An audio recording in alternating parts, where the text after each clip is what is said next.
साथियों, सुबह सुबह हमारे विधायक जी देखिए अपने आप को फिट रखने के लिए, स्वस्थ रखने के लिए और अपने क्षेत्र में ऊर्जा देने के लिए खुद को तंदुरुस्त रखते हैं। रात में बहुत देर तक हमारे साथ बैठे रहे, लेकिन सुबह सुबह अपने रूटीन में चालू हो गए। और यही इनकी एनर्जी का राज है कि आज इतनी उम्र के बाद भी यंग रखे हुए हैं।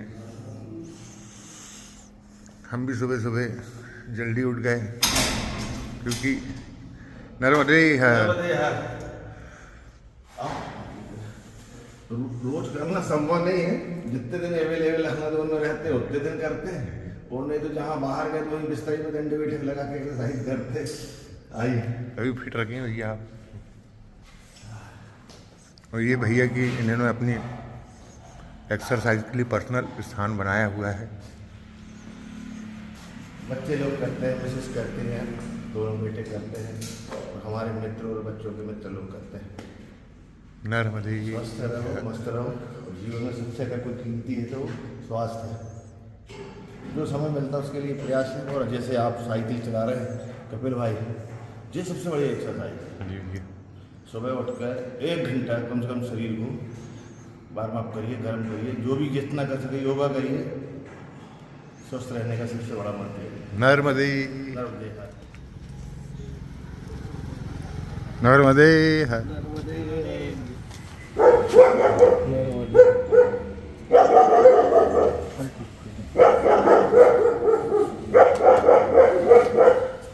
साथियों, हमारा भाई मोंटू, छोटा भाई, और एक दिन जब मोंटू का फोन आया था और ऐसे बात कर रहा था, बात करते करते वो भावुक हो गया था।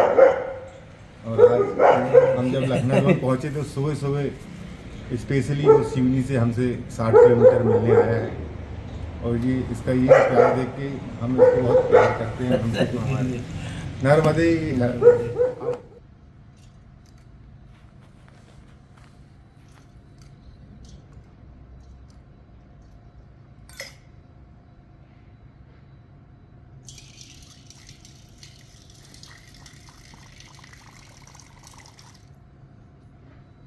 साथियों,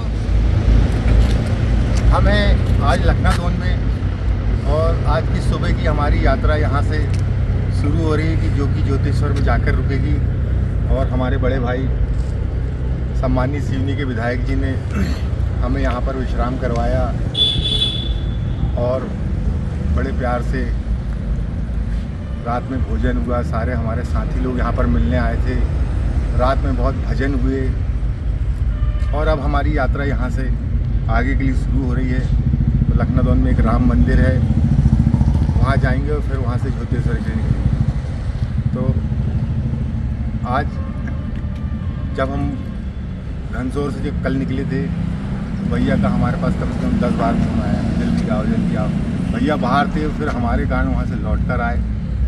और ये हमारे प्रति नहीं, लेकिन हम माँ नर्मदा की परिक्रमा कर रहे हैं, उस भाव के प्रति भैया का ये भाव देखकर, और पूरे नर्मदा खंड में यही भाव जो परिक्रमा वासियों को मिलता है, ऐसा प्यार मिलता है।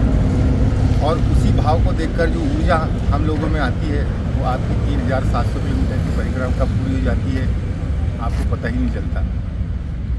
तो माँ नर्मदा भैया का हमेशा ध्यान रखिए, जैसे भैया ने हमारा ध्यान रखा है। नर्मदे हर हर हर हर।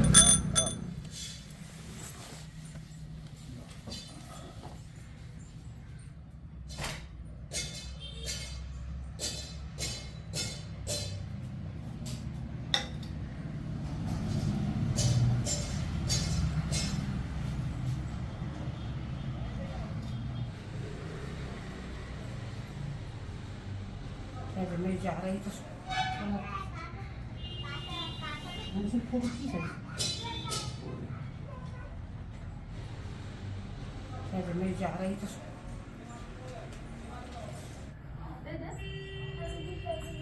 तू आ जाओ दादू के पास। दादा देखो नर्मदे हर।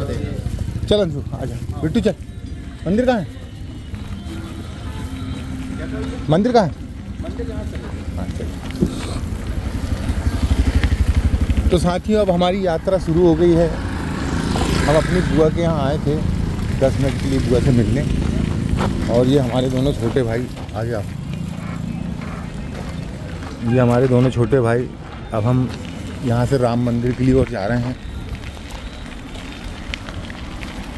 राम मंदिर यहाँ की बड़ी प्रसिद्ध जगह है और वहाँ पर परिक्रमावासियों के लिए रुकने की व्यवस्था है।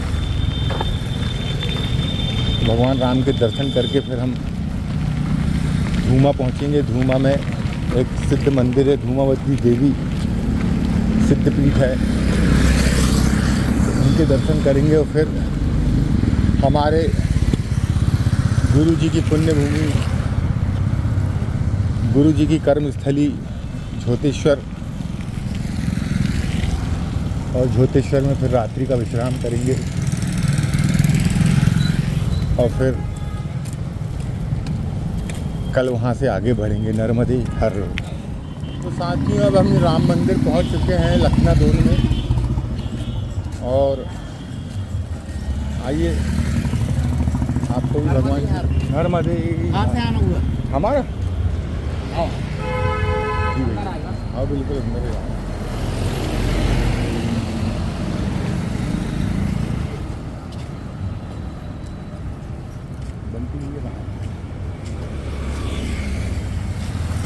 और ये है यहाँ का आश्रम, यही है नर्मदे हर।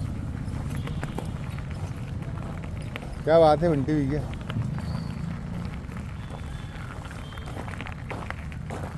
तो बहुत बड़ा आश्रम है। अरे अब तुम पता ही नहीं, हम होता ही ना आ जाते घर। नहीं नहीं आ गए खाओ। साथियों ये हम लखनादोन के राम मंदिर प्रांगण में हैं, और ये यहाँ का बड़ा ही सिद्ध मंदिर है भगवान श्री राम का, और ये बहुत ही यहाँ का पुराना मंदिर है। यहाँ पर परिक्रमावासियों के ठहरने का बहुत ही व्यवस्थित स्थान है, और जितने भी परिक्रमावासी आते हैं वे राम मंदिर ट्रस्ट में यहाँ के जो ट्रस्ट के लोग हैं उनकी बड़ी सेवा करते हैं। आइए आपको दिखाते हैं।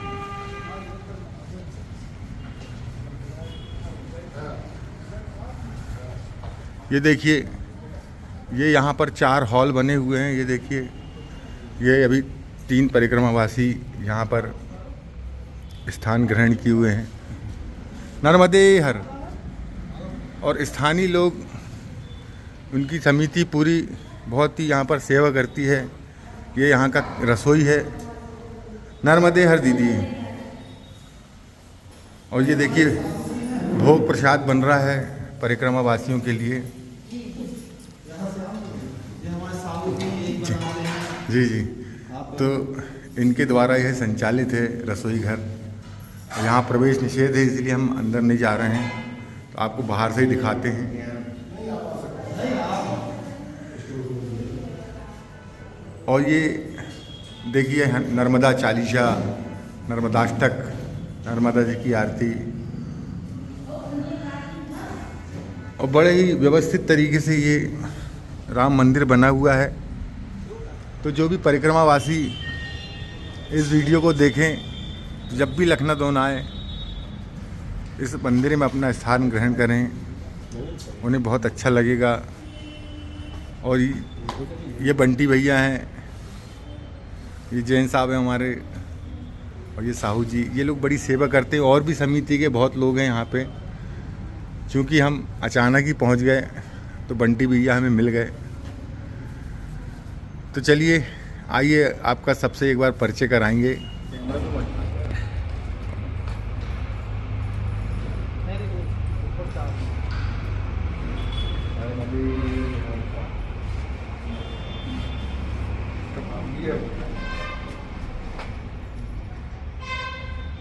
नर्मदे हर हर हर नर्मदे।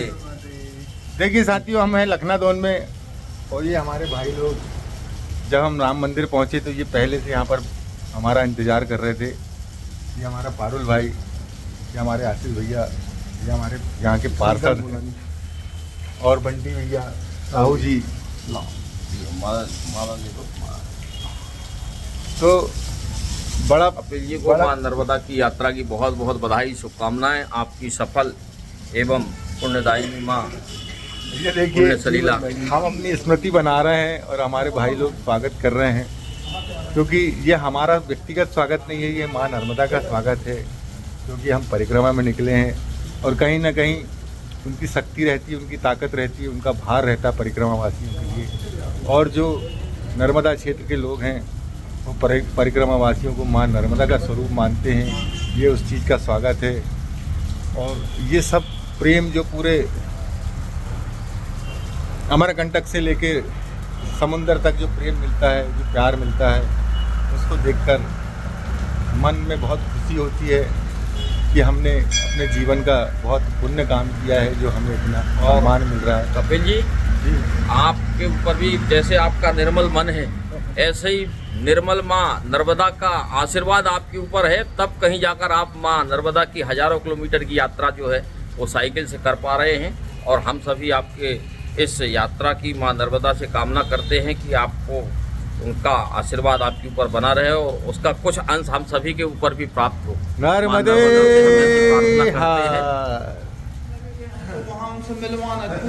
हमारे यहाँ अभी भी एक कहावत सुने बंटी भैया, अभी भी जनरली चर्चाओं में एक बात लोगों की रहती है कि तिवारी जी जहाँ से निकलते थे चरण स्पर्श में पूरे पॉलिश हो जाता था। जनरली चर्चाएं, मगर विरक्ति ऐसी कि सब कुछ राजनीतिक क्षेत्र से छोड़कर और धार्मिक क्षेत्र में लग जाना और ईश्वरीय उसमें लग जाना लगातार कई वर्षों से समर्पण भाव से। तो ये एक बड़ी उपलब्धि, ईश्वर की बड़ी कृपा है कि एक ऐसा क्षेत्र जहाँ पे राजनीतिक क्षेत्र, दूसरा धार्मिक क्षेत्र की सारी चीजों से विरक्ति हो जाना और पूरी टीम साथ के लोगों से मिलकर और पूरे नर्मदा परिक्रमावासी मंदिर ट्रस्ट समिति उसके लिए लगातार काम करना, तो ये ईश्वर की बड़ी कृपा। और उसमें उन्होंने कहा जो आनंद अनुभूति यहाँ है वो कहीं प्राप्त नहीं होती, वो सब भाग सबके लिए सारा भी है। हम क्यों नहीं चाह रहे थे, एक कभी खत्म नहीं कह रहा दिखाया, यही कह रहे हैं जहाँ तक कहे भैया तिवारी जी जहाँ से निकला थे कहे चरण स्पर्श में पालिश हो जाती कहे, और कितने आशीर्वाद लेके निकल गए, इसका वो नहीं रहता था। तो देखिए साथियों, आपके किए हुए कार्यों की अगर आपके पीठ के पीछे चर्चा हो रही है तो ज़रूर कहीं ना कहीं आपने उस मुकाम को छुआ है नहीं, जिसकी लोग अपेक्षा करते हैं। आज ये जो ट्रस्ट है, यहाँ के जो मुख्य व्यक्ति है वो आनंद भैया अभी यहाँ पर नहीं है, कहीं हरिद्वार में व्यस्त थे, हमारी उनसे मुलाकात नहीं हो पाई। और उनके विषय में अगर यहाँ के लोग चर्चा कर रहे हैं तो कहीं ना कहीं उनका अपना जो जीवन है इस स्थान के लिए उन्होंने खपाया है। और वो यहाँ के कांग्रेस पार्टी के बड़े लीडर भी हैं और परिक्रमा वासियों की बड़े मन से, बड़े दिल से सेवा करते हैं। और ये जो सेवा भाव है वो ये माँ नर्मदा का पथ जो है हमें सिखाता है कि हम जहाँ भी जाते हैं इस तरह के लोग हर क्षेत्र में आपको मिलेंगे। कोई ना कोई ऐसा माध्यम माँ नर्मदा की कृपा से बन जाता है। तो आज हम इस लखनादौन के पुण्य भूमि में, इस राम मंदिर स्थान में आकर अपने आप को धन्य मानते हैं और बस इतना ही कहेंगे, नर्मदे। ठीक है, ये नर्मदे हर तिराहा अग्रवाल वाला, वहाँ नहीं जाना पेट्रोल पंप। अच्छा, ये अग्रवाल तिराहा है ना। हाँ समझिए कोई लॉन वाले ही उससे वो सीधे मूर्ति निकल जाएगी, तो सीधी मूर्ति और हाँ, मूर्ति से है ना। ठीक, नर्मदे में संपर्क में रहेंगे। अरे बिल्कुल शैलेंद्र को फोन करता हूँ, मोतेश्वर रुकोगे? हाँ जी, ठीक है। तो मोतेश्वर में किसी को बोलूँ तो पहुँचते पहुँचते शाम हो जाएगी। नहीं, अजीत भैया आ रहे हैं, अजीत भैया, धर्मजीत। अच्छा, आओ, ठीक है भैया। हाँ, नर्मदे।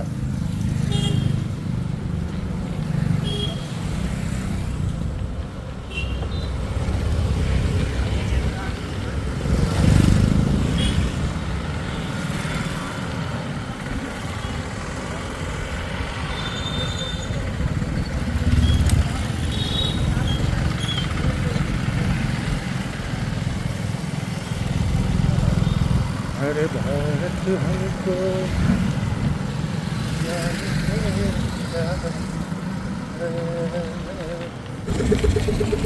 तो साथ ही हम ये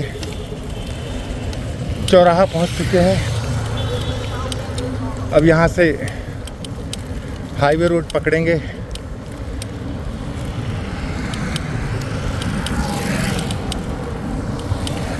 और ये धूमा हाईवे, कुछ लोग यहाँ से नरसिंहपुर चले जाते हैं।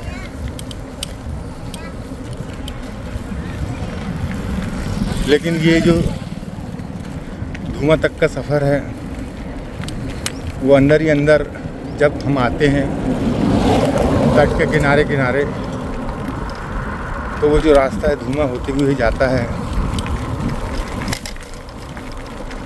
फिर उस रास्ते में लखना दोन नहीं पड़ता है।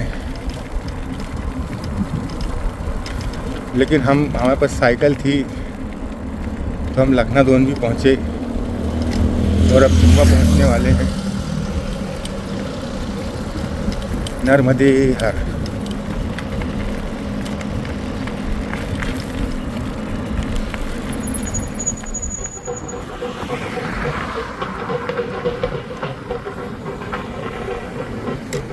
साथ ही ये देखिए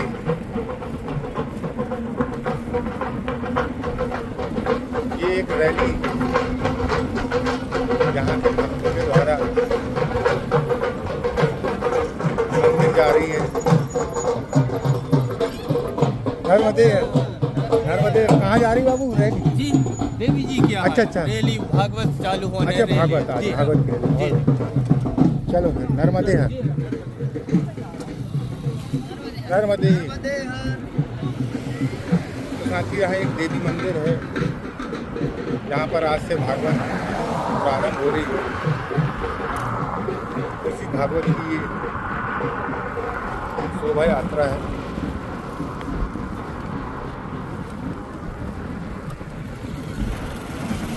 नर्मदे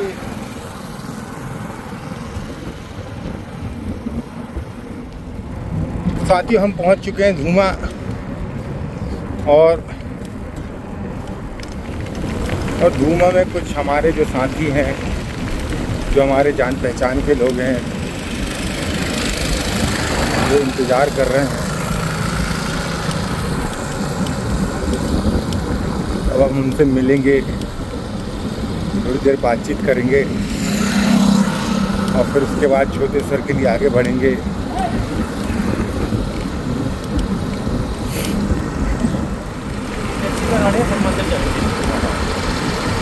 साथियों यहाँ पर एक माँ धूमावती देवी का बहुत ही प्राचीन मंदिर है, और उसी मंदिर की वजह से, उसी माँ धूमावती देवी की वजह से इस गांव का नाम धूमा पड़ा। तो हम उस मंदिर में भी देवी माँ के दर्शन करेंगे।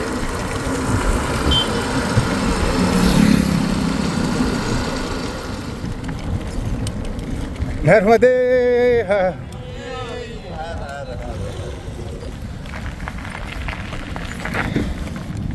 नर्मदे हर। रुको रुको भी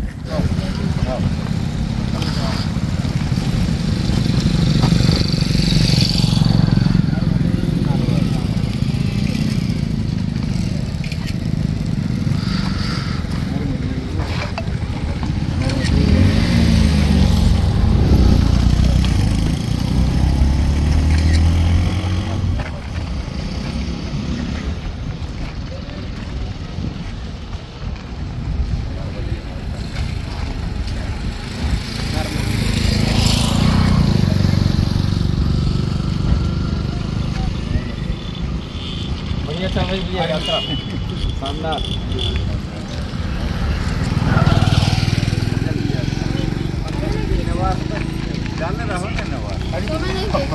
वजन ज़्यादा है। नहीं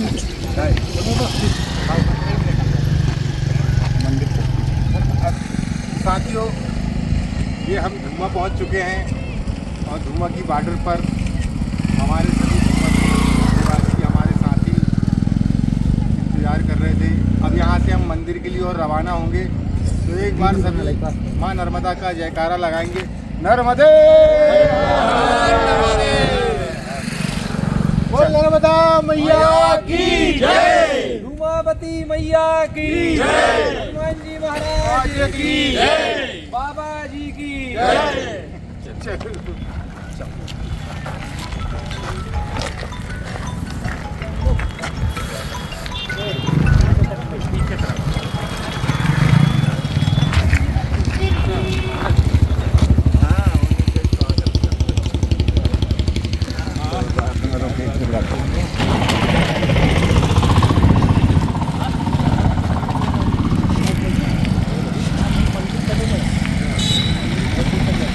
मतलब एक दिन में कितने किलोमीटर सफर पड़ेगा?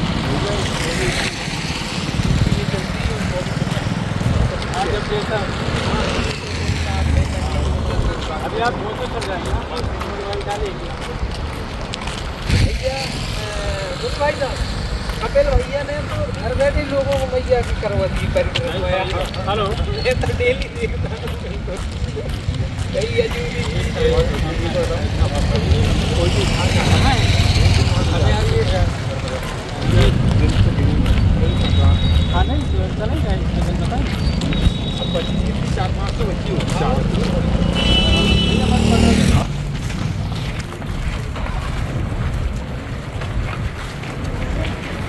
अटल पर छोड़ दो।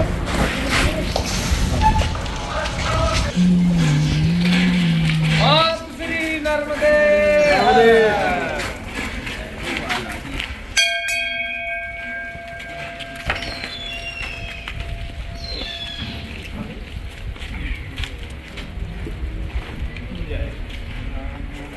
डाल के चलो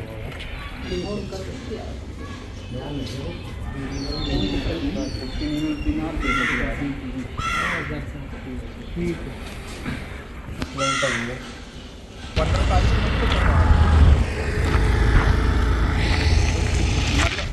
तो 100 मिनट साइड चली जाती है।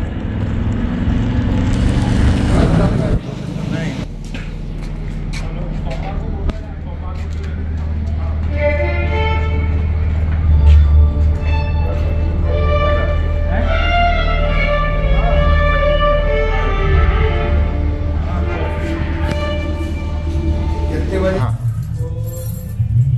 नर्मदे हर।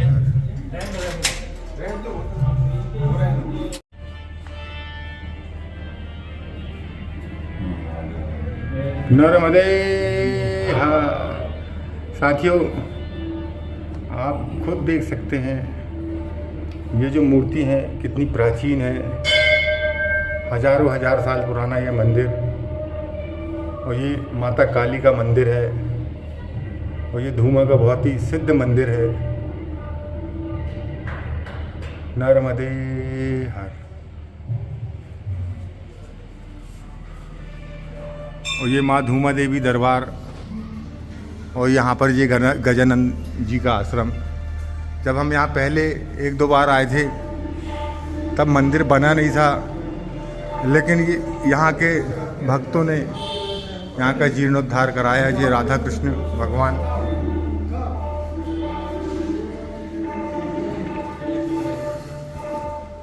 और ये श्री राम दरबार। तो साथियों, समय अभी दोपहर का है। इतने बजे भगवान का शयन हो जाता है। ये देखिए, ये मंदिर कितना प्राचीन है, इनकी दीवारों से आप समझ सकते हैं। नर्मदे हर।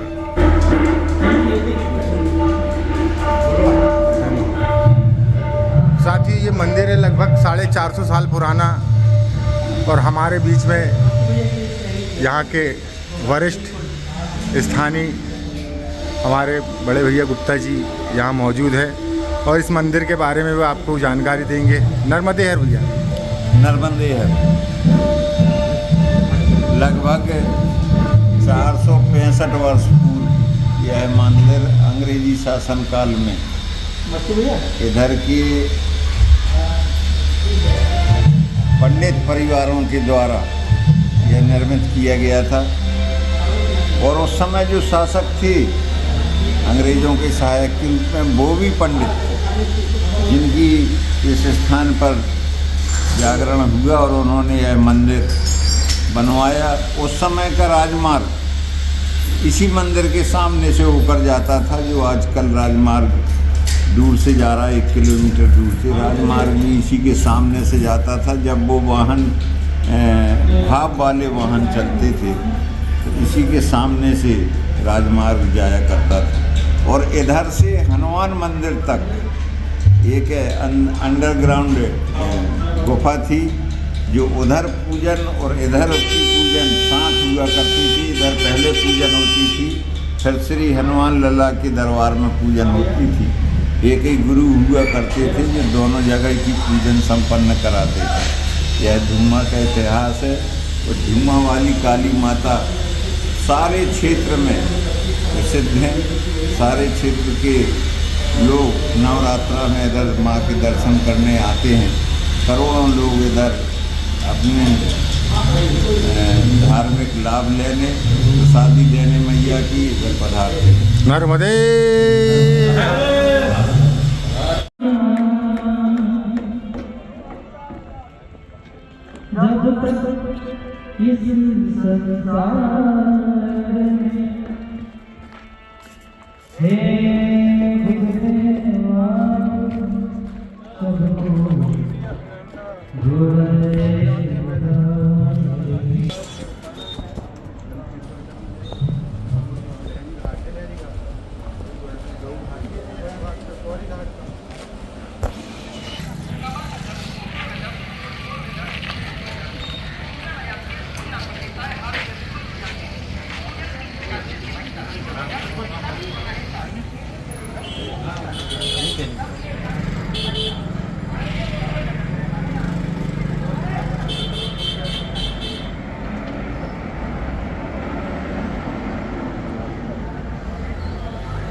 आरती कर रहे हैं आप, नवल की दूरी कर रहे हैं, लगी हुई है।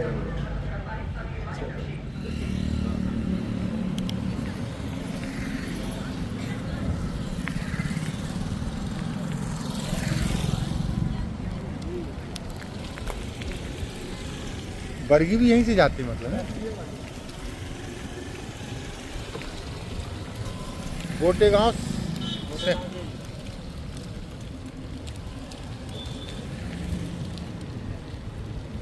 तो साथियों हम धूमा से निकल चुके हैं और झोतेश्वर यहाँ से 37 किलोमीटर है। तो अब हमें 37 किलोमीटर और चलना है। 3 बज रहा है।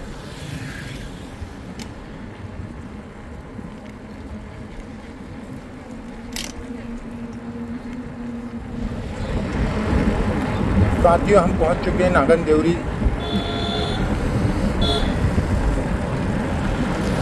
नर्मदे। और यहाँ पर एक मंदिर है, हमें उस मंदिर तक जाना है। वहाँ पे सभी लोग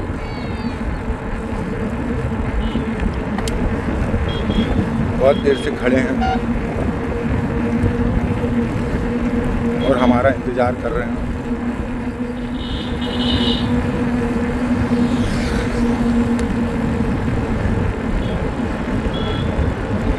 और उसके बाद सीधे झोतेश्वर चलेंगे, क्योंकि हमारे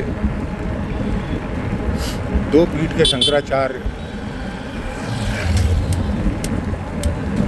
जो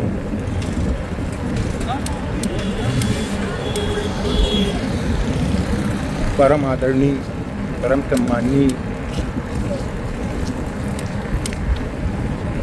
परम पूज्य हमारे गुरु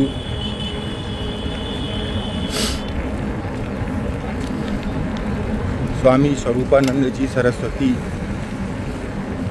उनकी पुण्य भूमि, उनकी कर्म भूमि झोतेश्वर, जहाँ पर उनका परमहंस आश्रम है।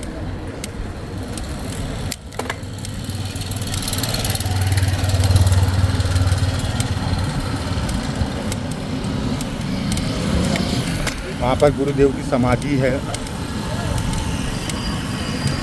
और उस समाधि के दिव्य समाधि के दर्शन करके आज रात्रि में वहीं विश्राम करेंगे। नर्मदे और कल फिर आगे के लिए जाएंगे। नर्मदे हर। अरे वाह वाह वाह, क्या बात है, क्या बात है। नर्मदे नर्मदे नहीं नहीं क्या बात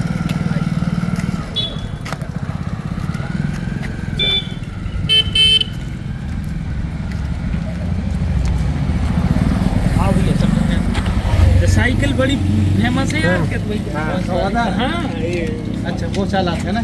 हाँ ऐसे बैठो ना युवराज बैठो। हाँ ऐसे टका दो।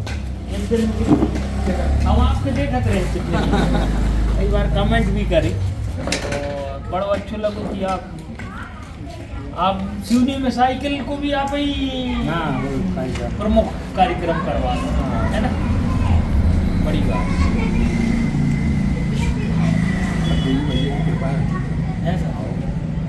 ऐसा कोई वो बताएं हम लोगों को कि जहां आपको लगा कि यार अब कुछ दूर दूर तक नहीं और कोई सहायता करने है।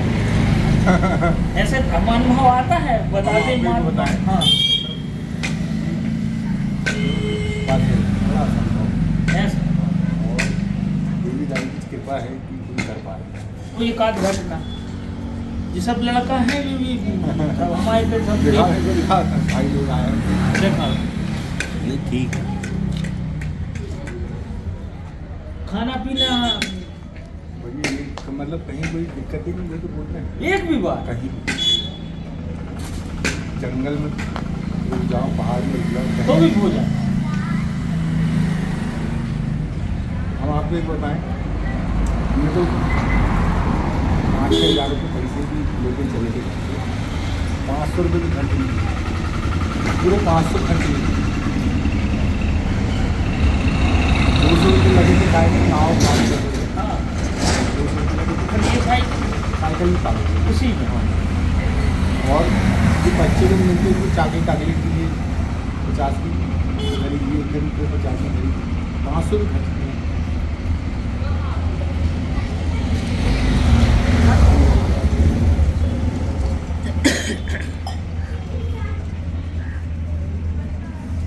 तो जो पहाड़ है सूर्य पानी का पहले ही चलना नहीं पड़ता। जहाँ आप 2 महिलाओं से बात की थी आपने है ना शुरू में आपने बड़वानी के पास 2 महिलाओं से बात की थी। हमको जानकारी नहीं थी। हाँ। बड़वानी में जब रुके थे तो उसने पूछे कहाँ से जा, लखनगिरी बाबा है वहाँ से, बड़े से तो चले गए क्या, तो उनका आश्रम के हमको दर्शन करना है तो उन्होंने टिक लगा कि अच्छा उनको जब आश्रम के अंदर में उनको ये नहीं पता था कि हम साइकिल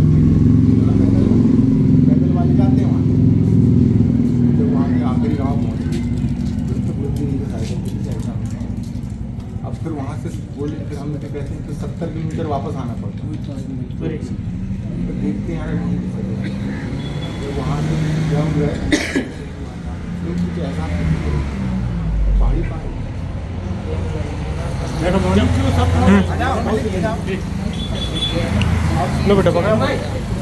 विकास तो मोबाइल पकड़ लो, हिमांशु भैया है कुर्सी 2-3 बच्चे मिल गए ऐसे छोटे बैठो दो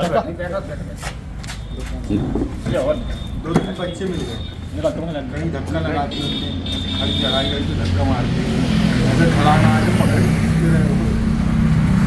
और फिर उसके बाद नाव मिल गई, नाव से 50 किलोमीटर पार हो गया। मतलब ऐसी जगह में नाव मिली जहाँ ऐसी नाव मिल जाए। आश्रम में लखनगिरी आश्रम में थे, जैसे तैसे पहुँचे वहाँ 2 लड़के आए थे, साइकिल से आए वहाँ साइकिल आइकिल देखने लगे, फिर ऐसे चला कि उनको देखने लगे आगे तो जाए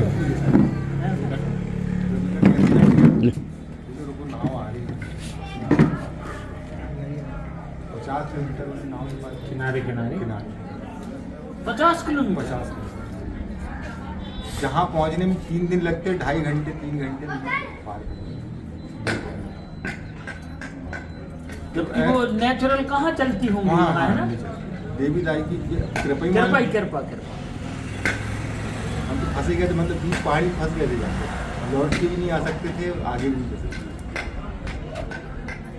या तो साइकिल छोड़ना पड़ता, ऐसा लेकिन अब संकल्प था हमारा कि साइकिल से ही करना है।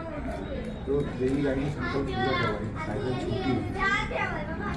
ऐसे बहुत सारे किस्से हैं कि जो छूटे ही जाए। ये बहुत बड़ा किस्सा है भाई, जहाँ साइकिल 50 किलोमीटर कोई नाव से पार करा दे, ये बहुत बड़ी बात है। जहाँ नाव चलती नहीं वहाँ नाव मिल गई आपको भाई, 2-5 किलोमीटर पार कराते हैं नाव में, 50 किलोमीटर कौन ले जाएगा बता। और फिर 1 रुपये भी नहीं दिया। और क्या ये ऐसी किस्से वो बहुत। कभी आप एक काम करना, नर्मदा जी का कोई भी क्षेत्र, जलपुर, मंडला, और पूरा 1 दिन गुजारना। एक दिन मतलब सुबह से जाना, शाम तक आपको कोई एहसास नहीं, आप खुद भी अनुभव कर लो।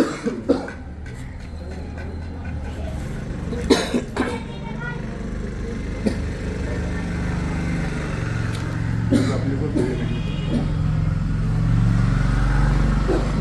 एक तो पहले फोटो खींच दे यार एक तो।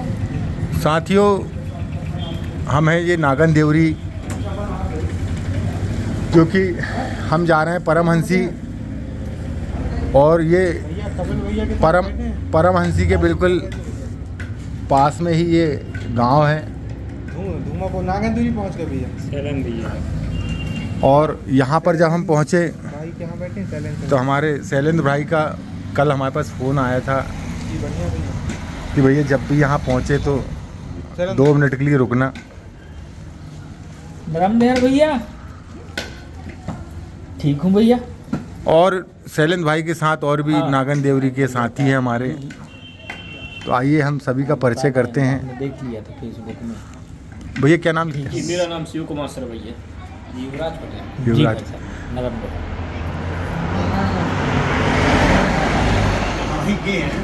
गांव के हैं सब लोग। तो सभी गांव के लोग हैं, और ये जो क्षेत्र है ये भी माँ नर्मदा की परिक्रमा वाला क्षेत्र है, और यहाँ से सभी लोग गुजरते हैं, और ये लोग हमेशा उनकी सेवा में लगे रहते हैं। तो हमारा भी सौभाग्य था कि हमें इस क्षेत्र से जाना था, क्योंकि हमारे जो परम पूज्य गुरु हैं ये उनकी कर्म स्थली है झोतेश्वर। तो आज हमारा विश्राम भी झोतेश्वर में होना है। तो जब इन लोगों को, भाई लोगों को पता चला कि हम यहाँ से आने वाले हैं, तो फिर उन्होंने रोका। अब यहाँ से हम चाय पियेंगे, थोड़ी एनर्जी जनरेट करेंगे और फिर आगे बढ़ेंगे। नर्मदे हर। साथियों, ये हमारे आदरणीय फूफा जी हैं जो कि धूमा में रहते हैं, और धूमा से यहाँ तक हमारे साथ आए हैं। और ये हमारा भाई मोनू तिवारी जी, और हो सका तो झोतेश्वर से साथ में चलेंगे झोतेश्वर तक। नर्मदे हर। ऊपर नीचे हाइट में है सब। चलाओ, पैर डालो, पैर। आराम से जाए। हाँ आराम। जब नीचे उतरोगे ना तो उतर जाना, उतर के पैर टेकना। बहुत ऊंची है। ऊंची को आप तुम्हारे हिसाब से तुम्हारी, हमारे हिसाब से हमारी है। नर्मदे हर। क्या बात है भैया, भाग्यशाली है। तो साथियों, ये था नागन देवरी गांव, और अब यहाँ से आगे झोतेश्वर।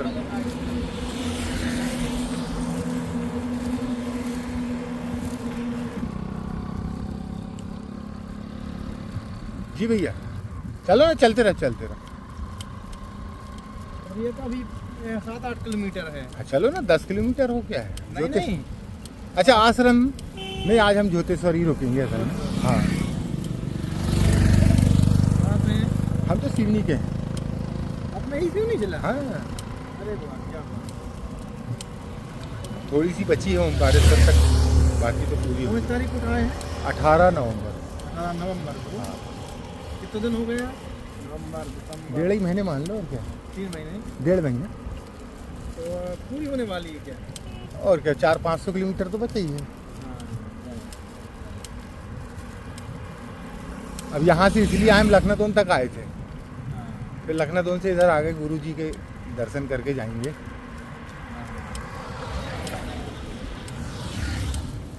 तो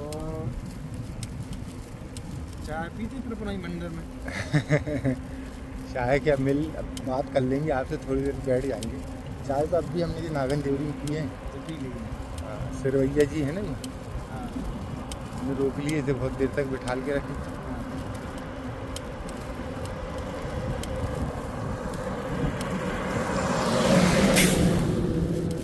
आप कैसे, आप कहाँ नहीं रहते गाँव में? दिन लग गया। एक दिन में कितना किलोमीटर चल लेते हैं? भैया 100 भी चल जाती है और 20 भी नहीं चलती नहीं तो। हाँ, मतलब रुकने के हिसाब से। हाँ, जहाँ अच्छी जगह, अच्छा मन लग गया तो रुक ही जाते हैं। मतलब ऐसा टारगेट तय करके नहीं रखेंगे इतने दिन पूरी करना करके। हाँ, आराम से चल रहा है। अरे बढ़िया, जितने दिन साथ रहेगा उतना अच्छा है ना। क्या बात है। तो हमने भी सोचे हैं मैया को अर्जी लगा दी है साइकिल से। कर लो, इससे भी कर सकते हो गाड़ी से। नहीं, बाइक नहीं, साइकिल से ही। हाँ, साइकिल से चल लो भाई, बहुत अच्छा। हाँ, मैं होंगे पहुँचे वाले। तो साथियों, हम पहुंच चुके हैं झोतेश्वर।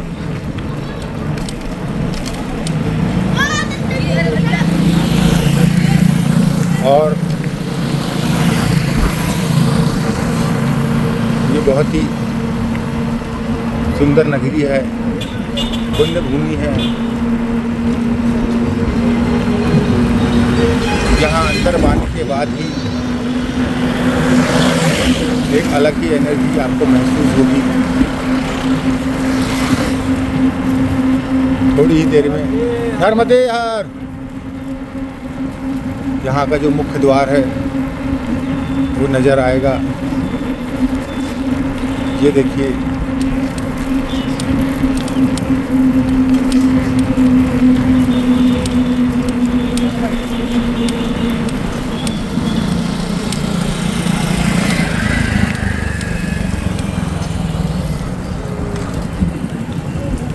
नर्मदे हर।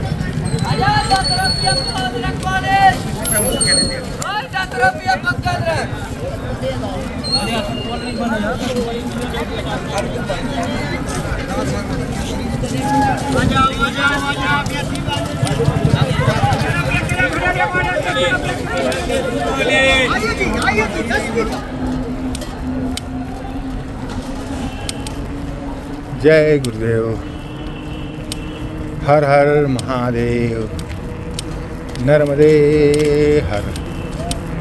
तो साथियों, पहुंच चुके हैं पुण्य भूमि झोतेश्वर। माँ त्रिपुर सुंदरी, माता राजराजेश्वरी के धाम झोतेश्वर, पूज्य गुरु जी की पुण्य भूमि झोतेश्वर।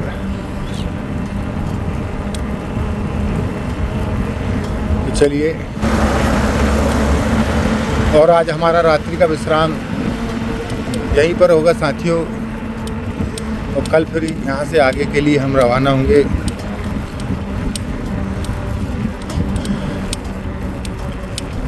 जब हमने यात्रा शुरू की थी तभी हमने विचार कर लिया था कि इस पूज्य स्थान पर हम ज़रूर आएंगे। चलिए, मंदिर पहुँचते हैं और आपको दर्शन कराते हैं माता के मंदिर के, झोतेश्वर के। नर्मदे हर, हर हर नर्मदे।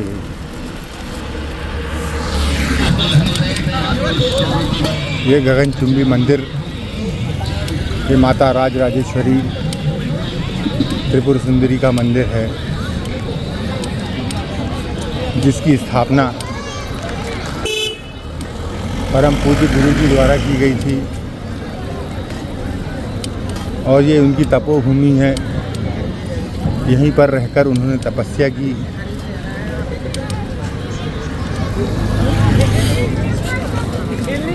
इसी को अपना आश्रम बनाया और अधिकतर वो यहीं निवास किया करते थे।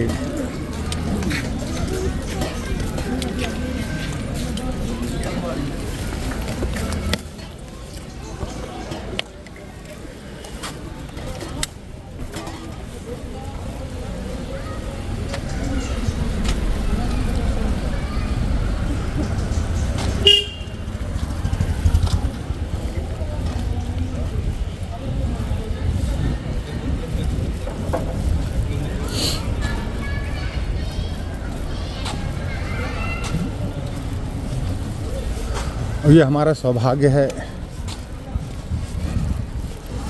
कि जब हम परिक्रमा में आए हैं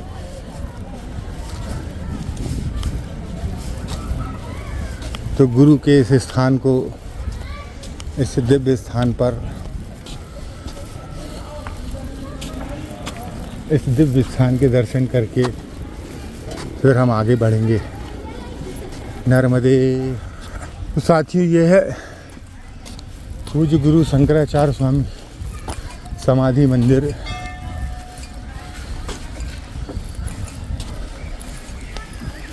देखिए कितना सुंदर भव्य मंदिर है पूज्य गुरु जी का समाधि मंदिर।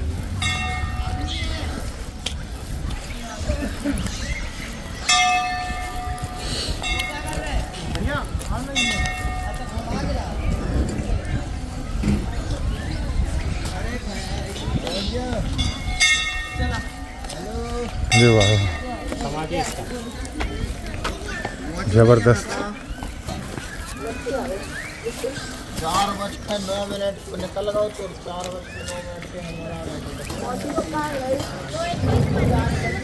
पहले कहीं कर लेना और क्या चलेंगे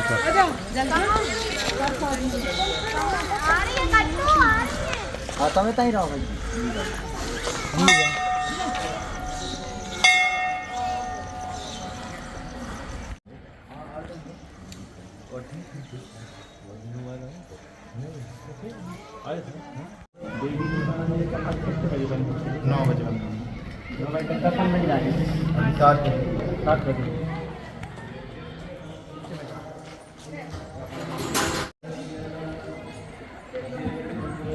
नर्मदे हर।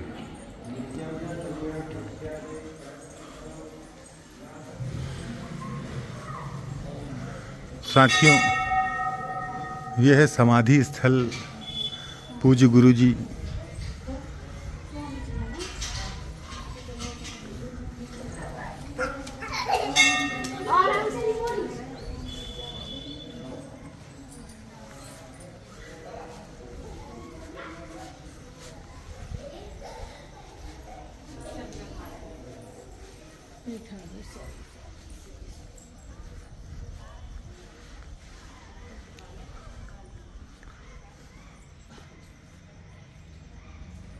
नर्मदे हर।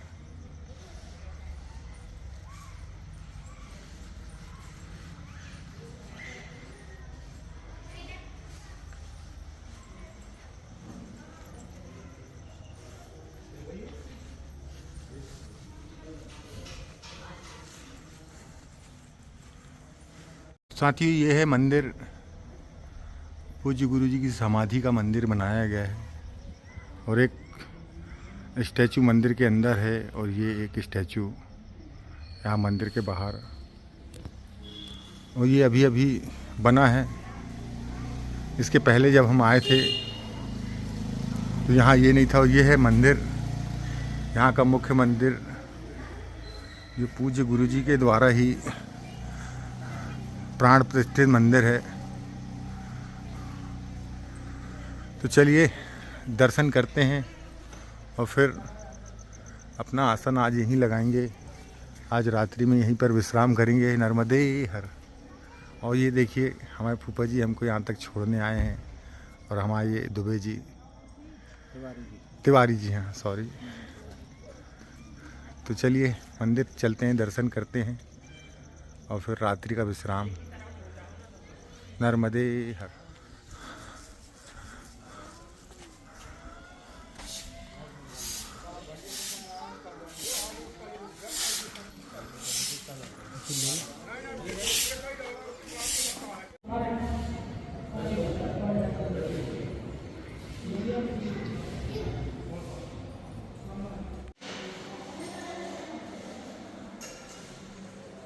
साथियों, ये भव्य और सुंदर मंदिर झोतेश्वर में स्थित है, और ये स्वामी शंकराचार्य स्वरूपानंद सरस्वती जी द्वारा स्थापित मंदिर है। उनके द्वारा ही इस स्थान को सिद्ध किया गया।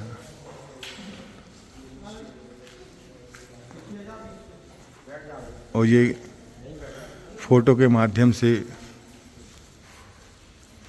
गुरु जी का जीवन परिचय यहाँ पर है।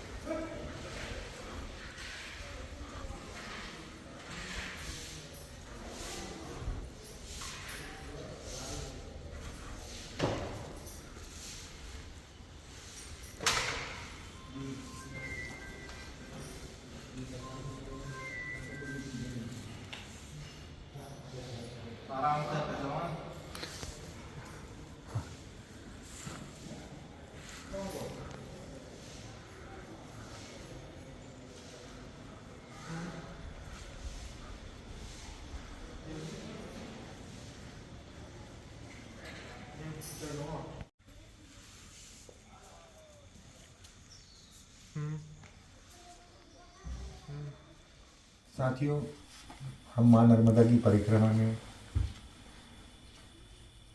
18 नवंबर से हमारी यात्रा शुरू हुई थी, और आज हमारा रात्रि विश्राम परम पूज्य गुरुदेव 2 फीट के शंकराचार्य उनके चरणों में आज उनके ये पुण्य स्थान पर हमारा आज रात्रि विश्राम हो रहा है। और जब हमें पता चला कि पूज्य गुरुदेव यहाँ पर हैं, तो हम उनके दर्शन भी करने आए। नर्मदे हर। लोगों को जानकारी मिलती रहेगी नहीं? हाँ गुरु जी। क्या आए थे गुरु जी? हमें कितने दिन हो गए आज? आज 1.5 महीने जाएंगे। 1.5 महीना हो गया। जी। कितने दिन और बचे? संक्रांत को ख़त्म करेंगे गुरु जी। जी 2 महीना लगभग हो जाएगी। हाँ 2 महीने में आराम से हो रही। पूरा बना है वीडियो शुरू से लेकर आखिरी तक का। अच्छा, टोटल। हाँ, ये तो साइकिल की वहाँ काम वो भी रैली निकालते ना, सिवनी में भी कोई हाँ, ऐसा काम हाँ जी। बता रहा था हमको। कोई किसी ने हमको बताया था कि साइकिल वाला का साइकिल रैली वाले यही है। उसमें पूरे ढेरों लोग, हजारों लोग साइकिल लेकर निकलते हैं। तो किस उद्देश्य को लेकर ये यात्रा करी आपने प्रारंभ? अभी धार्मिक महत्व जानना था मेरे को असल में। तो पहले तो मैंने सोचा कि 1 महीने में पूरी हो जाएगी साइकिल से, रोज़ 100 चलेंगे तो 1-1.25 महीने में। लेकिन जब मैं निकला तब मेरे को पता चला कि परिक्रमा का जितना महत्व नहीं उतना तपस्या का महत्व है। तो फिर जहाँ जहाँ सिद्ध स्थान रहते वहाँ रुकता हूँ, पूजा पाठ, तपस्या, साधना जो भी जितनी अपने से आती है, तो बहुत आनंद है। ठीक। और भोजन प्रसाद का सब जहाँ हर जगह कहीं मतलब भूखे रहने का मौका ही नहीं पड़ा आज तक। अच्छा। हाँ ठीक है। स्नान नर्मदा जी में हो रहा है कि नहीं हो रहा है? अब वही लोटे से नहाना पड़ता है। हाँ। तो मतलब ऐसा अभी जैसे आज कल सुबह नहीं होगा स्नान, हाँ। लेकिन एक दिन छूट के दूसरे दिन तट आ ही जाता कहीं ना कहीं। ठीक है। ठंड की व्यवस्था करके चलें? सब ऐसा। तो गुरु जी हमको कोई थोड़ा तकलीफ तो नहीं हुई अभी तक? नहीं, और बहुत सारी मतलब कई वो रहती हैं, तो थोड़ा महत्व भी हमको समझा दीजिए नर्मदा जी का, और भी लोगों को जानकारी लगे सब। ऐसा है, अपने भारतवर्ष में नदियों का बड़ा महत्व है जी। तो ये नदियाँ जो हैं ये जगत की माता हैं। जी सारी नदियाँ जो पुण्य नदियाँ हैं, उन सबको अपने पुराणों में जगत की माता के रूप में उसका वर्णन किया गया है। जी। तो सब नदियों का अलग अलग महत्व है, उसमें नर्मदा जी का विशेष महत्व है। सारी नदियाँ प्रायः पूर्व की ओर जाती हैं, यही एक ऐसी है जो पश्चिम की ओर जाती है। हाँ और यही एकमात्र ऐसी नदी है जिसकी पूरी परिक्रमा होती है। जी बाकी कोई नदी की परिक्रमा नहीं। प्रायः कोई होती होगी तो पता नहीं, बाकी ऐसे शास्त्रीय नहीं। उसका नहीं मिलता है। तो ये जब से आई है, और ये गंगा जी से भी पुरानी है ये नदी। अच्छा गंगा जी बाद में आई है, जी नर्मदा जी पहले आई। और ये सब पितरों का, देवताओं का, और जितने भी मनुष्य थे उन सब का कल्याण करने के लिए, उद्धार करने के लिए ये पृथ्वी पर आई है। एक चंद्रवंश के एक राजा थे, जी उनका भी नाम नहीं उठ रहा है। उन्होंने घोर तप किया कई हजार वर्षों तक, जी और फिर शंकर जी प्रसन्न हुए, तब उनसे कहा कि मुझे आप नर्मदा जी को दे दीजिए। नर्मदा जी शंकर जी की पुत्री मानी जाती है। तो शंकर जी ने कहा जो चाहिए ले लो, नर्मदा नहीं दे सकता। नहीं, हमको तो यही चाहिए। फिर घोर तप किया, फिर बोले भंडारी, रिझ गए, ठीक है ले जाओ। तो फिर उन्होंने मैकल पर्वत जी वहाँ पर उनको फिर वहाँ प्रवाहित किया, और उसके बाद सारे भूभाग को, विशेष करके मध्य प्रदेश के भाग को, गुजरात को, सबको आप्लावित करते हुए समुद्र में मिली है। और इसकी महिमा इतनी ज़्यादा है कि इसको दक्षिण की गंगा कहा जाता है। जी वो भागीरथी गंगा है, जी जो मुख्य अपनी जो गंगा है उत्तर प्रदेश और गंगोत्री से निकली। जी और इसको, और ये उत्तर और मध्य, उत्तर भारत और दक्षिण भारत की बीच की सीमा है ये। इसीलिए नर्मदा जी का उत्तर का तट उत्तर भारत कहलाता है। हाँ नर्मदा जी का दक्षिण तट, वहाँ से भी दक्षिण भारत शुरू हो जाता है शास्त्र के अनुसार। जी मैप नक्शा जो भी हो, तो पहले इसकी गणना ऐसे होती थी। तो विंध्य और नर्मदा जी ये उत्तर दक्षिण का विभाग करने वाली सरकार, जो अपनी बीच की परमानेंट रेखा। जो सरकार है अपनी, उनका विभाग है परमात्मा की। और कहते हैं यमुना जी के जल में स्नान पूजन आदि करने से 7 दिन तक करते रहने से जो फल मिलता है,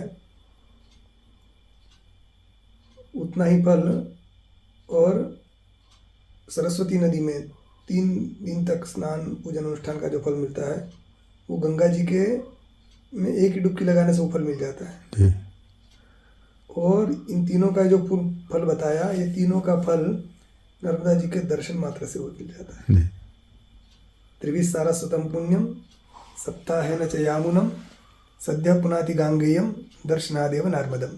नर्मदे हर तो गंगा जी में डुबकी लगाओगे तब वो पवित्र करती है, और नर्मदा जी के दर्शन भर हो जाएं तो भी वो पवित्र कर देती है। जी एक बार देवताओं ने ये नर्मदा किनारे यज्ञ किया, सारे देवता एकत्रित थे, बड़ा भारी यज्ञ हुआ। यज्ञ के बाद में अवभृत स्नान किया जाता है। तो अवभृत स्नान, तो सारे देवता लोग आए, नर्मदा जी में स्नान कर रहे थे। मार्कंडेय जी जो हैं वो स्नान नहीं कर रहे थे। जी तो उनसे पूछा गया कि आप तो बड़े नर्मदा जी के भक्त हो। मार्कंडेय जी नर्मदा जी के सबसे बड़े भक्तों में एक हैं, तो आप क्यों स्नान नहीं कर रहे हैं? तो कहते मुझे नहीं करना। तो देवताओं ने कहा कि ऐसे तो भक्त बनते हो और स्नान के मौका आया तो नहीं कर रहे हो। जी तो उन्होंने नर्मदा जी से शिकायत कर दी इनकी, नहीं कर रहे करके। देवी जी की स्तुति की और कहा कि देखिए आपके भक्त हैं और आप में स्नान नहीं कर रहे। हाँ नर्मदा जी ने कहा ठीक है, पूछ लेते हैं उनसे क्यों नहीं कर रहे, क्या बात है। तो नर्मदा जी बोली, सर्वे मज्जन्ति मुनयः त्वं किमर्थं न मज्जसि। ये जितने ऋषि मुनि यहाँ आए हैं सब लोग मेरे मुझ में स्नान कर रहे हैं, आप क्यों स्नान नहीं कर रहे हो मार्कंडेय जी? तो मार्कंडेय जी बोले, रेवे तद्दर्शनान् मुक्ति ही न जाने स्नानजं फलम। हे माँ रेवा, हे माँ नर्मदा, आपके दर्शन मात्र से मुक्ति मिल जाती है। स्नान का तो न जाने कितना बड़ा फल होगा, लेकिन मुक्ति से ज़्यादा और कुछ नहीं चाहिए। क्या बात। तो ये नर्मदा जी का महात्म्य है। जी तो सारी कहते हैं सबका प्रलय हो जाता है, सब नष्ट हो जाती हैं संसार प्रलय काल में, हाँ। केवल नर्मदा नष्ट नहीं होती है। सप्तकल्पे क्षय जाते नम्रता ते न नर्मदा।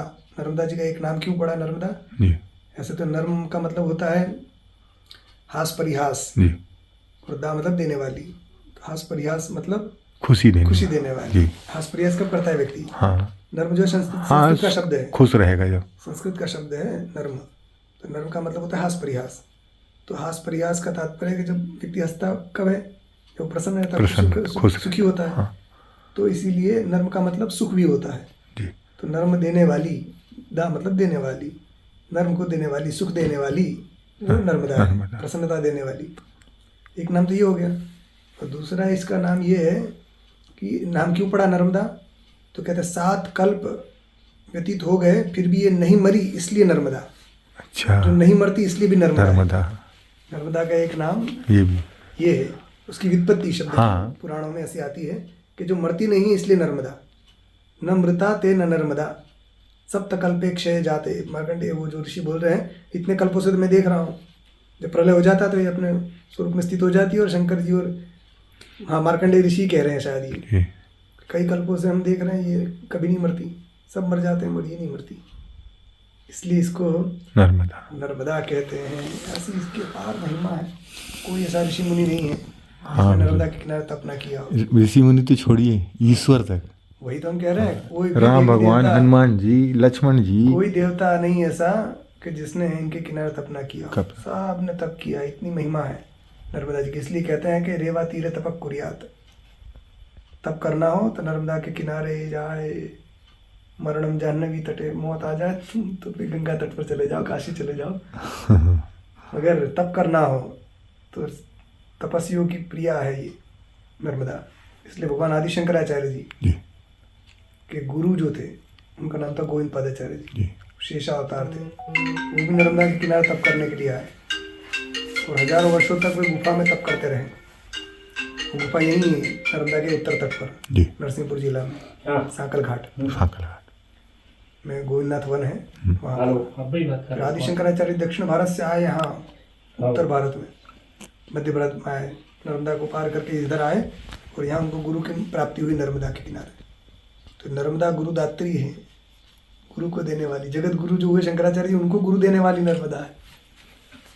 तो फिर उसके बाद उन्होंने भी यहीं तप किया, आदि शंकराचार्य जी ने भी सांकल घाट में, यहीं तो। यहाँ से कितनी दूर है सांकल? 30-35 किलोमीटर है यहाँ से, बस 35 पार करना पड़ेगा। अच्छा, अभी मुश्किल है। हाँ। तो और वहाँ कई वर्षों तक रहे, सारी सिद्धियाँ वहाँ प्राप्त की। फिर गुरु के आदेश से फिर वे काशी और बद्रिकाश्रम आदि क्षेत्रों में गए, भाष्य की रचना करी, सनातन धर्म की रक्षा करी। ये सब अलग बातें आती है इसमें। तो नर्मदा से उनको शक्ति और बल मिला। और उनके जो गुरु थे, दादा गुरु गोविंद पादाचार्य जी के गुरु मतलब गौड़ पादाचार्य जी, उन्होंने भी नर्मदा किनारे तप किया। वहीं उनकी भी गुफा वहीं है, उससे थोड़े दूर सांकल घाट। हाँ, सांकल घाट से लगभग 15 किलोमीटर ऊपर जाओ, 15-20 किलोमीटर, तो हिंगलाज गुफा है वहाँ। हिंगलाज देवी का स्थान है।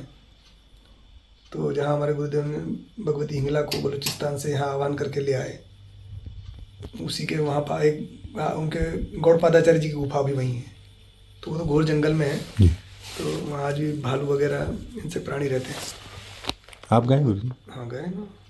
अच्छा, परिक्रमा के समय तपस्थली है वो भी, वहाँ भी साधना करने के लिए बड़ी उत्तम जगह है वो। तो घोर जंगली जंगल है वहाँ, कोई सुविधा सुविधा वाली जल के अलावा कुछ नहीं मिलेगा। तो वो नर्मदा से थोड़ी सी हटके विंध्य की गुफा है। विंध्याचल जो है ना, उस गुफा में कुछ किलोमीटर, 7-1 किलोमीटर या इतना कुछ होगा, वो दिखती होगी वहाँ से नर्मदा जी वहाँ से। तो ये है, और ये इतनी सबकी इच्छा पूर्ण करने वाली है ये देवी। तपस्वी इसको इनको ज़्यादा प्रिय है नर्मदा जी को। वो कभी किसी को भूखा नहीं रखती है। अब कोई अपना ही नियम ले ले बात अलग है, भूखा ही नहीं, बाकी ही भूखा तो नहीं, भूखा नहीं रखती है, अपने बच्चों का पेट भरती रहती है। किसी न किसी रूप में आप पर जब बच्चा संकट में आ जाता है तो माँ कैसे रक्षा करती है, ऐसे ही आ जाती है और सबकी रक्षा करती है। किसी न किसी रूप में आ जाएगी, मार्ग भूल जाओगे, भटक जाओगे तो आके बता देगी, या किसी न किसी को प्रेरणा दे देगी कि जाओ बता दो उसको मार्ग, तो कोई ना कोई आके मार्ग बता देगा। तो ये सब बातें अच्छी है, मगर सबसे दुर्भाग्य की बात यह है कि वर्तमान में नर्मदा जी को मारने की तैयारी चल रही है। तालाब बना। हाँ, ये जो डैम बांध रहे हैं ना बड़े बड़े, अभी ये जो डैम बड़े बन रहे हैं, इससे नर्मदा जी को बहुत बड़ा नुकसान हो रहा है। सरदार सरोवर के बाद उसका पानी जो है उसका मतलब उसकी गुणवत्ता खत्म हो रही। आप देखिए यहाँ बड़े बड़े डैम के इस तरफ जहाँ देखेंगे तो हरा हरा पानी, बस आपको पीने के बाद छोटी डुबकी लगाने का मन नहीं होगा। जिसका पानी जिसके आगे बिस्लरी फेल होती थी, बिस्लरी फैल है। वो पानी आज जहाँ डैम बना है उसकी ओर देखे जाओ तो लगता है कि अरे,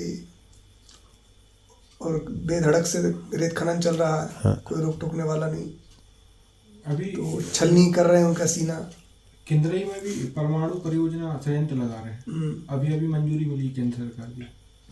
अपना अरे यहीं अपने चिनकी में कोई डैम बनने वाला ऐसा सुनने को मिल रहा है। वो डैम बन गया तो आदि शंकराचार्य जी की गुफा स्थली और वो सब डूब जाएगा। सोचिए, मध्य प्रदेश की सबसे ऐतिहासिक जगह जो विरासत है वो खतरे में आ जाएगी। केवल थोड़ी सी बिजली या थोड़े उसके लिए थोड़े छोटे छोटे चेक डैम बनाकर किसानों को भी पानी दे दो। ऐतिहासिक चीजें अभी तो कई डूब जाएगा, फिर वो क्या है, फिर वो- लक्ष्मण जी की तपोस्थली डूब गई, बहुत मेघनाथ सारे की तपोस्थली डूब गई। तो ऐसा जल जो है उसका प्रथम उपयोग पीने के लिए है, और धार्मिक दृष्टि से देखा जाए तो उसमें स्नान और धार्मिक क्रिया करने के लिए। तो इसके अलावा फिर आप जो बचे उसमें फिर आप अपना काम निपट कर लो। सही बात। किसानों के लिए नहरें लगा दो, आप उससे अनाज होता है।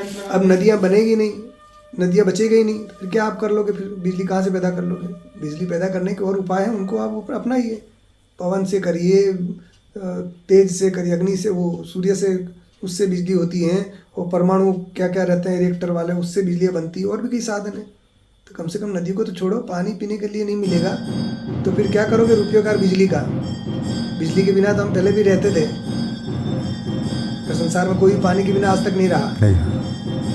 बिजली के बिना आप 2 दिन बिजली नहीं आएगी तो आप जी लोगे, मगर पानी नहीं खोगे, 2 दिन पानी नहीं मिलेगा फिर, और दूषित पानी मिलेगा तो और बीमार होगे। इसलिए जो अधिकारी लोग हों उनको इसमें ध्यान देना चाहिए। भैया हमें अपनी नदियों को पवित्र रखना है। ये नदियों का पहला का अवतरण का उद्देश्य ये है कि सबका कल्याण करना, उद्धार करने के लिए आई है, देवताओं का, पितरों का और सबका। तो उसमें स्नान तर्पण ये सब होता है, ये सब के लिए बचेगी नहीं। जहाँ जहाँ डैम बांध दिया, हम जब गए थे पैदल नर्मदा किनारे, तो जब हम वो जो कौन सा डैम है, सरदार सरोवर, यहाँ से नीचे जाओ तो ओंकारेश्वर से पहले, हाँ संजय सरोवर या हाँ संजय सरोवर है, बहुत बड़ा डैम है। हाँ संजय सरोवर ओंकारेश्वर से पहले मतलब ऊपर, हाँ यहाँ मतलब नर्मदा जी से गई ना, तो ओंकारेश्वर से ऊपर, हाँ वो जब 35-40 किलोमीटर ऊपर, हाँ सीटी बस्ती, वो पानी छोड़ते हैं फिर धीरे कोई धीरे। गाँव कोई है वो, हमें ध्यान नहीं आ रहा, बहुत साल हो गए हमको तो गए। कितना 8-9 की बात है, क्या चल रहा 24-16 साल पहले की बात। तो कोई डैम, वहाँ इस तरफ डैम भरा था पूरा, पानी पानी पानी। उधर फिर हम जैसे नीचे आए, पानी नीचे से सोए थे, तो वहाँ छोटी सी धार खोली हुई थी, और थोड़े आगे गए, हम सोचे चलो नीचे धार में नहा लेंगे, तो वहाँ देखा तो पानी नहीं दिखा धार। हमने पूछा भी क्यों, तो वहाँ आगे पानी भरा हुआ था। हाँ हमने पूछा ये पानी क्यों भरा हुआ है, तो क्या अगले डैम का भरा हुआ है। बताओ। तो अगला डैम है ओंकारेश्वर में, हाँ 35-40 किलोमीटर दूर, उसका पानी भरा हुआ है, तो वहाँ पानी रोक के रखा है, तो ये उसका ठेला होता है हाँ ना, रिसाव हुआ पानी, तो वो पानी यहाँ तक ठहरा हुआ है। तो हमने कहा इतने किलोमीटर तक तो आपने नर्मदा जी की धार ही बंद कर दी, इधर भी कई किलोमीटर बंद है, नहीं तो फिर आगे उसका भी कई किलोमीटर बंद है। विरोध हुआ था, तो हर 1 घंटे में हाँ। थोड़ा थोड़ा पानी छोड़ते हैं अरे वो जो भी करते कि हो, धार खत्म ना हो। हम तो जब गए हमने, हम तो प्रत्यक्ष देखा जो हम बता रहे हैं। अब जो भी अभी जो करते हो, वो बांध दिया इतने पास पास में डैम कि उसका पानी का प्रवाह कई किलोमीटर तक का बंद, ये 40 किलोमीटर तो ये बंद हो गया। उसके पहले जो पुनासा डैम, पुनासा नाम है, हाँ पुनासा नाम का कोई डैम है, हाँ। तो वो उसका कई किलोमीटर तक उसका डैम भरा हुआ है। अभी हम जिधर गए थे घनसोर, तो वहाँ पे बैनगंगा की भी हालत, हाँ हालत खराब है। तो वहाँ पे बहुत सारे घाट हैं, गऊ घाट है, और फिर एक वो जिलहरी घाट है, तो सब डूब गए वो, लेकिन उनकी बड़ी महिमा है वो घाटों की। अब लेकिन डूब ही गए तो सबसे हमको वंचित कर दिया। वंचित अब वहाँ हम शास्त्रों में पढ़े रहोगे कि यहाँ था। इसलिए ऐसा काम नहीं करना चाहिए। ये पवित्र नदियाँ हैं, ये विदेशों की नदियाँ नहीं है। नहीं विदेशों आज अच्छा अभी समाचार आ रहे हैं कि विदेशी लोग जिन्होंने डैम बांधे हैं वो पछता रहे हैं, वो अपने डैमों को तोड़ रहे हैं। यूरोप के बहुत सारे देश अपने डैमों को तोड़ रहे हैं जानबूझकर। गंदगी इससे बहुत सारी गंदगी, बहुत सारी जीव जंतु नष्ट हो गए, बहुत सारे प्राकृतिक उनको विप्लव का सामना करना अभी जैसे एक चीज और देखी हुई, मतलब जो उन्होंने बनाए थे उसमें से वो धीरे धीरे करके सब डैम तोड़ रहे हैं। जैसे वहाँ से नदी निकली, कहाँ से और हम अमरकंटक अपना अनुकरण कर रहे हैं उनका। अमरकंटक से निकली, फिर बीच में मतलब वही बांधी सबसे पहले। हजारों नदियों का संगम वहीं है। बांध दिए। हाँ। तो मतलब इसका पानी कुछ अलग कृति का है, उस नदी का, और सारा पानी मिलके वो फिर औषधि बन रहा है। हाँ वही तो, ये नर्मदा जी का जल जो है वो बड़ा औषधि का काम करता है। हाँ, सारी अब झरने वो सब वो मिलता था ना, तो वो इसलिए वो पानी पीते थे, सब हृष्ट पुष्ट रहते थे, कोई बीमार नहीं पड़ता था। नहीं पड़ते। आज कैसा पानी कर दिया कि पियो बीमार हो जाओ। हम कहाँ विकास कर रहे हैं, विनाश की ओर बढ़ रहे हैं। विनाश की। विकास उसको कहते हैं कि जिससे आपका शरीर स्वस्थ रहे, मन स्वस्थ रहे, आपका खान पान स्वस्थ रहे, आपके विचार स्वस्थ रहे, उसके बाद भौतिक सुख सुविधा आप उपयोग करो। जो भौतिक सुख सुविधा आपके शरीर को नष्ट कर दे, आपके मन को अपवित्र बना दे, आपको बुद्धि को खराब कर दे, वो सुविधा नहीं कहलाती, वो व्यसन कहलाता है। व्यसन जो व्यक्ति करता है तो थोड़ी देर के लिए अच्छा लगता है। जो शराब पीते हैं उनको शराब पीने में बड़ा अच्छा लगता होगा, तभी तो पीते होंगे। पीते समय उनको कड़वी तो नहीं लगती होगी, पीते समय उनको उसको स्वाद आता ही होगा, जो भी जैसा भी, तभी तो वो पी रहे हैं।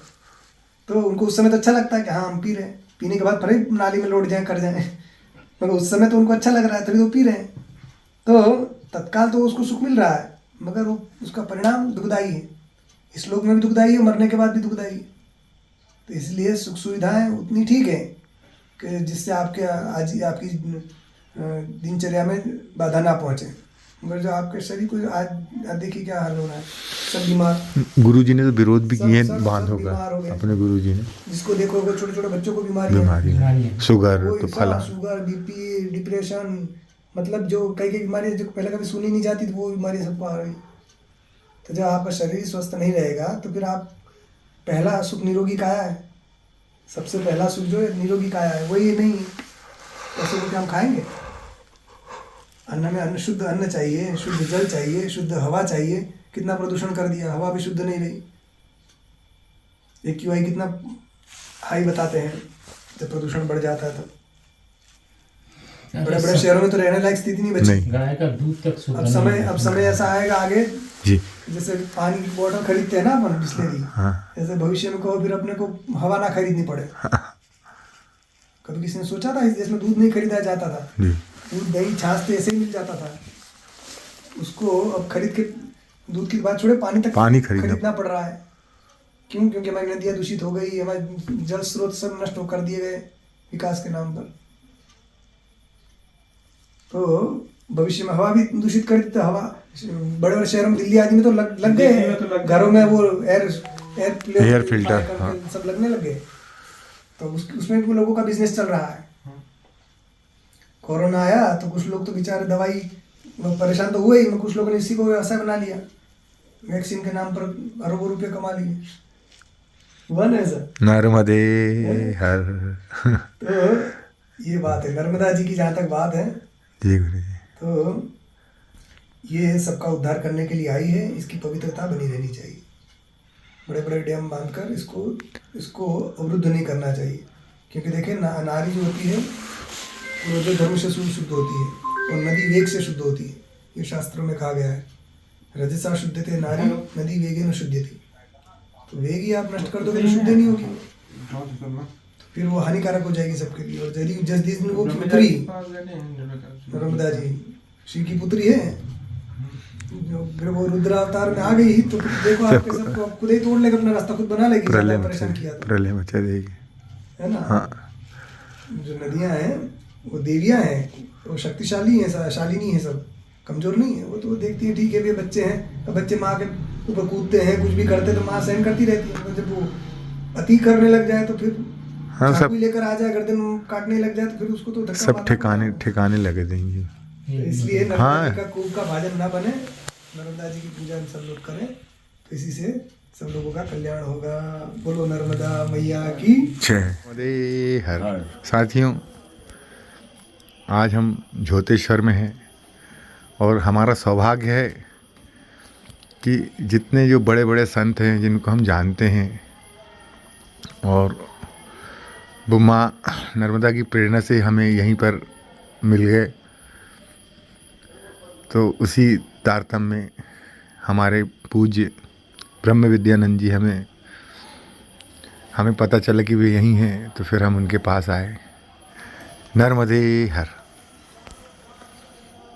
ये बहुत बधाई और श्रद्धा के पात्र हैं कपिल पांडे जी, क्योंकि माता नर्मदा का सेवन कर रहे हैं। नर्मदा से ही मध्य प्रदेश की पहचान है। नर्मदा ऐसी नदी है जो स्वयं शिव को गढ़ती है। जो स्वयं शिव को बनाता हो उसका क्या सामर्थ्य होगा। हमारे यहाँ किसी भी पुण्य कार्य का जो सर्वोत्कृष्ट फल है वो शिवत्व प्राप्त करना है। शिवत्व जिस कर्म से प्राप्त हो, शिवत्व माने मोक्ष, शिव भाव हो जाए, शिवोहम। नर्मदा यही इसी शिवत्व को गढ़ने वाली नदी है, शिव को बनाती है, मोक्ष को बनाती है, ऐसी माता है। तो बौद्धों ने सनातन धर्म के विरुद्ध जो प्रचार किया था उसमें यही सबसे बड़ी बात थी कि भाई किसी नदी के स्नान करने से पुण्यजनकता होती है, ये उन लोगों का मानना है जिनकी बुद्धि नष्ट हो गई। भला नहाने से कोई पुण्य हो सकता है? तो बौद्धों के इस प्रचार के कारण आज से 2500 वर्ष पूर्व सारी हमारी जो पुण्य नदियाँ हैं उनके घाट सूने हो गए, वीरान हो गए। आदि शंकराचार्य ने आके फिर बौद्धों का खंडन किया और बौद्धों का खंडन करके फिर जो है ये स्थापित किया कि नहीं, हमारी जो पुण्य सलीला पुण्य नदियां हैं इनके स्नान में भी पुण्य होता है। फिर से नदियों के तट आबाद हो गए और फिर वही गुलजार हो गए और लोग स्नान करके पुण्य नदियों में पर्वों में स्नान करके और अपना जो है आध्यात्मिक लाभ लेने लगे। आज 21वीं सदी में भी पूरे विश्व में सबसे बड़ा धार्मिक मेला अगर कहीं लगता है तो वो हमारी पुण्य नदियों के किनारे जो कुंभ मेला है, उसमें भी जो प्रयागराज का कुंभ है, इस बार कम से कम 40 से 60 करोड़ के बीच में अनुमान लगाया गया है कि इतने लोग वहाँ स्नान करने जाएंगे। ये तो नदियों की महिमा को आदि शंकराचार्य जी ने न केवल शास्त्रार्थ से सिद्ध किया बल्कि बहुत सुंदर ललित छंदों में उन्होंने नदियों की स्तुति की। गंगाष्टक बनाया, नर्मदाष्टक बनाया, लेकिन नर्मदाष्टक इतना सुंदर उनका बनाया हुआ छंद है और इतना भावपूर्ण और इतना अर्थ उसमें समाया हुआ है कि उसको पढ़ के सुन के लोगों को नर्मदा के प्रति विश्वास, भक्ति ये सब जागृत होती है। तो जैसा कि नर्मदाष्टक अष्टक है, 8 श्लोकों का संग्रह है, उसमें एक बड़ा सुंदर श्लोक है, गतम तदैव मे भयम त्वदम्बु वीक्षितम यदा मृकंड सूनु सौनकारी सेवी सर्वदा। कि हे माँ, आपके गतम तदैव मे भयम, आपके जल को देखने से, आपके जल के दर्शन का ये प्रभाव है कि मेरा जो जन्म और मरण का जो भय है वो खत्म हो जा रहा है। सबसे बड़ा भय तो मृत्यु का भय है। उस मृत्यु के भय को भी आपके जल का दर्शन जो है दूर कर देता है। और आगे जाके फिर वो कहते हैं कि जो ये आवागमन का जो जीवों का चक्कर है इससे भी आप मुक्ति हो गए। तो इतना सुंदर उन्होंने नर्मदा का वर्णन किया। कभी ये पाद मना देवी, हे माता नर्मदा, आपके चरण कमलों की मैं वंदना करता हूँ। तो वो इसलिए भी नर्मदा भक्त थे क्योंकि उनके गुरु नर्मदा किनारे ही बैठे थे जी। गोविंद भगवत पाद, आप सांकल घाट से निकले होंगे, हाँ।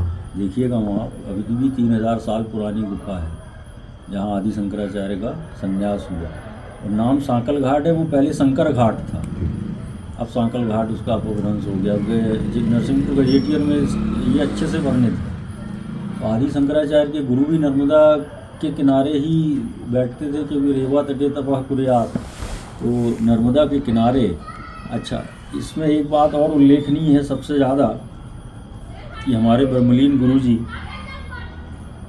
द्विपीठाधीश्वर जगत गुरु शंकराचार्य स्वामी स्वरूपानंद सरस्वती जी महाराज, जिनके आश्रम में हम लोग अभी बैठे हैं, वो जब अपने प्रवचनों में कहते थे कि भाई काश्याम मरणान मुक्ति ही या मरणम जाह्नवी तटे, उनके इस प्रवचन से प्रेरित होके हजारों लोग काशी में जाके अपना शरीर छोड़े और स्वयं उन्होंने भी बहुत से लोगों को भेजा, लेकिन अपने लिए उन्होंने नर्मदा का चयन किया कि मैं नर्मदा छोड़ के नहीं जाऊंगा, जबकि उनका काशी में 5 बड़े बड़े आश्रम हैं गंगा किनारे। और हम लोगों ने कहा भी था कि महाराज जी वहाँ चलना चाहिए, वहाँ सब तरह की सुविधा है, लेकिन उन्होंने सब नकारते हुए नर्मदा का ही चयन किया। तो वो इसलिए कि उनकी गुरु परंपरा भी यही समाधि लेती आई है।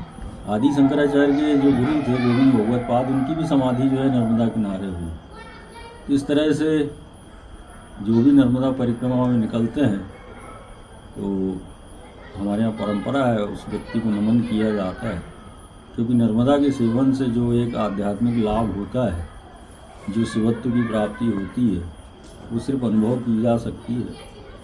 और हमारा तो ये मानना है कि इस भौतिक जगत में कोई ऐसी वस्तु नहीं है जो नर्मदा परिक्रमा से पूरी ना हो, क्योंकि जो शिवत्व प्रदान कर सकती है तो देवत्व देना उसके लिए कौन सी बड़ी बात है। देवत्व मतलब सारे भौतिक सुख, देवता मतलब कि जो सारे जिसके पास किसी चीज़ की कमी ना हो। तो ये सब चीज़ें तो नर्मदा से बहुत ही माने छोटी चीज़ें हैं जो साक्षात शिव ही आपको बना सकती है, वो क्या नहीं कर सकती है। उसको इंद्र बनाने में कौन सा वो लगता है। इस तरह से जो जिस भावना से नर्मदा का सेवन करता है उसको वैसा फल देती है। नर्मदा गुरु है, नर्मदा माता है, और नर्मदा की जो परिक्रमा है ये वो ऐसा अवसर प्रदान करती हैं। और नदियाँ तो इतनी दुर्गम जगहों से टेढ़ी मेढ़ी, और गंगा इत्यादि नदियाँ 2500 किलोमीटर चलती हैं, तो वो सब तो संभव नहीं है। लेकिन नर्मदा ने अपने आप को इस स्वरूप में रखा है कि आज इस कलयुग में भी लोग उनकी परिक्रमा कर सकते हैं। तो हमारे कपिल पांडे जी बहुत बधाई के पात्र हैं, क्योंकि नरसिंहपुर गुजरात यहाँ से तो बहुत लोग आते हैं, सिवनी से थोड़ा कम ही लोग जाते हैं। तो आपने सिवनी का भी गौरव बढ़ाया है, और निर्विघ्न आपकी ये नर्मदा की जो परिक्रमा है परिपूर्ण हो। और बस इसी आशा से आपसे आज हमारा भेंट भी हुआ, अच्छा लगा। नर्मदे है।